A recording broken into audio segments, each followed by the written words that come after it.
Assalomu alaykum hurmatli dehqonlar, bizni kuzatuvchilar, Pink Paradise ishqibozlari. Yana bir sizlarni ogohlantirish uchun bu videoni tayyorlayapmiz. Sababi hozirgi kunda nomeradin bo'lib turgan Pink Paradise F1 pushti pomidor duragayimizga poddelkalar bozorda paydo bo'ldi. Shuni ogohlantirish maqsadida sizlarga shu videoni tayyorlayapmiz.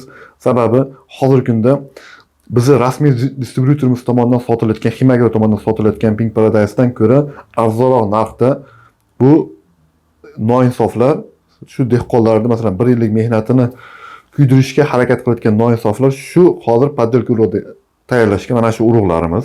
Xuddi shu lot nomerdagi urug'larni olmasligilarda iltimos qilib qolamiz. Chunki bu 100% emas, 1000% poddelka urug'lar. Chunki buni hozir biz Sakata tomonidan to'liq tekshirdik. Hammasi poddelka urug'. Sakataning tarkibida bu lot nomerlar chiqmadi. Mana shu lot nomerlar O'zbekistonga faqatgina Himagro olib kiradi xolos. Boshqa hech qaysi kompaniya O'zbekistonga olib kirmaydi. Agarda sizga shu urug'lar bo'yicha shubha paydo bo'ladigan bo'lsa, shu raqamlarga qo'ng'iroq qilinglar. Biz sizlarga aniqlashtirib beramiz. Lekin yana qaytarib aytamiz, shu lot nomerdagi urug'larni olmanglar. Iltimoslardan, chunki 1 yillik mehnatinglar 1 so'm arzoniga deb turib, o'zingizlarda 1 yillik mehnatinglarni kuydirmanglar. Yana bir narsani ta'kidlab o'tmoqchimiz.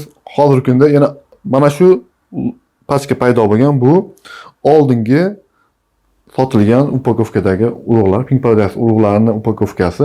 Shundan foydalanishib turib, mana shu qolib ketgan urug'lar deb turib, dehqonlarga sotish kuzatilyapti. Bu ham poddelka. Shu lot nomerda yana bitta narsa aytib o'tmoqchimiz. Bu noinsof poddelka tayyorlaydiganlar 500 talik 1000 talik upakovka qilib tayyorlashyapti. 500 talikni biz Rossiyadan olib kelib sotyapmiz deyishyapti.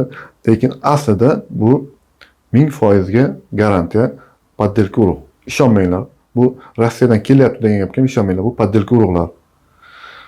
E'tiborli bo'linglar.